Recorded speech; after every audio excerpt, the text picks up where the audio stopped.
the public examinations bracket prevention of unfair means amendment bill 2026 to amend the public examination prevention of unfair means bill 2024. লোকসভার সোমবার পেশ হয়েছে public examination সংশোধনী বিল, যা সাধারণভাবে প্রশ্ন ফাঁস বিরোধী বিল নামেই পরিচিত। কিন্তু বিল পেশের মুহূর্ত থেকেই সংসদে শুরু হয় তুমুল বিক্ষোভ। বিরোধী দলগুলির অভিযোগ যে ছাত্রদের ক্ষোভ প্রশমিত করতেই কেন্দ্রীয় সরকার এই বিল আনছে, অথচ মূল সমস্যার সমাধানে এখনো আন্তরিকতা দেখানোই হয়নি। অন্যদিকে কেন্দ্রের দাবি যে দেশের পরীক্ষা ব্যবস্থাকে আরো স্বচ্ছ এবং নিরাপদ করতেই এই সংশোধনী বিল আনা হয়েছে। আর এখানে যে বিষয়টি আসে তা হলো বিলটি পেশের আগেই বিরোধীদের উদ্দেশ্যে বার্তা দেন কেন্দ্রীয় সংসদ বিষয়ক মন্ত্রী কিরেন রিজিজু। তিনি বলেন যে প্রশ্নপত্র ফাঁসের মতো অপরাধ রুখতে এবং ছাত্রছাত্রীদের ভবিষ্যৎ সুরক্ষিত করতে এই বিল অত্যন্ত প্রয়োজনীয়। তাই রাজনৈতিক মতভেদ ভুলে বিরোধীদেরও এই বিল পাশ করাতে সহযোগিতা করার আহ্বান জানান তিনি।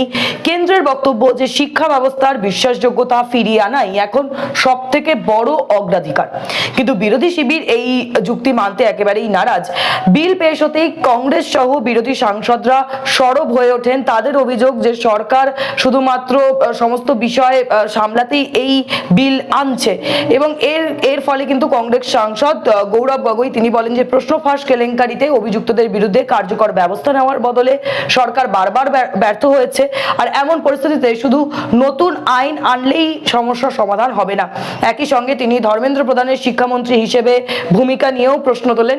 তবে বিষয়টি কিন্তু এরপরেও আরো বেশি গড়ায়, তা হলো বিরোধীরা সংসদে 20 জুলাই ছাত্র আন্দোলনের সময় পুলিশের ভূমিকা নিয়েও কেন্দ্রকে তীব্রভাবে আক্রমণ শুরু করেন। তাদের দাবি যে আন্দোলনকারী ছাত্রছাত্রীদের উপরে পুলিশ লাঠিচার্জ করেছে এবং প্যালেট গান ব্যবহারের অভিযোগ উঠেছে। আর ঠিক এই ঘটনায় স্বরাষ্ট্রমন্ত্রী অমিত শাহকে সংসদে জবাব দেওয়ার দাবি তোলেন বিরোধী নেতারা এবং কংগ্রেস নেতা পবন খেরা অভিযোগ করেন যে শান্তিপূর্ণ আন্দোলনকারীদের সঙ্গে দুর্ব্যবহার করা হয়েছে। প্রিয়াঙ্কা গান্ধীও প্রশ্ন তোলেন যে ছাত্রদের সঙ্গে এমন আচরণ কেন করা হলো এবং এর দায় ঠিক কে নেবে। আর এখন যে প্রশ্নটা উঠেছে তা হলো যে এই উত্তপ্ত পরিস্থিতির মধ্যেই সংসদে ধর্মেন্দ্র প্রধানের উপস্থিতি কি বার্তা দিল। ঠিক শিক্ষামন্ত্রীর পদ থেকে ইস্তফা দেওয়ার পর সোমবার প্রথমবার তিনি সংসদে আসেন। বিজেপি সাংসদরা তাকে উষ্ণ অভ্যর্থনা জানান এবং এই মকর দ্বারে তাকে পাগড়ি পরিয়ে এবং উত্তরীয় দিয়ে স্বাগত জানানো হয়।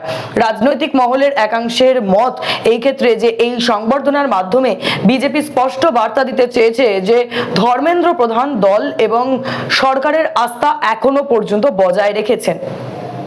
পাশাপাশি এটাও বোঝানোর চেষ্টা হয়েছে যে তার পদত্যাগে কোনো রাজনৈতিক চাপের ফল নয়, বরঞ্চ ব্যক্তিগত সিদ্ধান্ত বলা যেতে পারে। সব মিলিয়ে বলাই যায় যে একদিকে প্রশ্নফাঁস বিরোধী বিল, আবার অন্যদিকে বিরোধীদের তীব্র প্রতিবাদ এবং ধর্মেন্দ্র প্রধানকে ঘিরে বিজেপির রাজনৈতিক বার্তা, এই তিনটি বিষয় মিলিয়ে সোমবার সংসদ অধিবেশন ছিল অত্যন্ত তাৎপর্যপূর্ণ এবং সেই ছবি আমরা দেখতে পেলাম।